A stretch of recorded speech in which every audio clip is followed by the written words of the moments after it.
সবসময় পরিবারের কাছে এই এক্সপেকটেশন রাখবে না যে সবাই তোমাকে খুব ভালোবাসবে বা সবাই তোমাকে মন থেকে সেই স্নেহ আদর যত্ন করবে। কারণ পরিবার মানে তো শুধু বাবা মা ভাই বোন স্বামী সন্তান এরা নয়, পরিবার মানে অনেক বড়।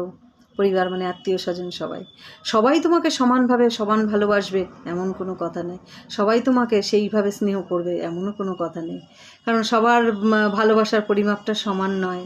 সবার কাছে কেউ কেউ ঈর্ষাও করবে তোমাকে দেখে, ভেতরে ভেতরে জ্বলবে, তুমি বুঝতে পারবে কিন্তু তাতে মনে আঘাত নেবে না।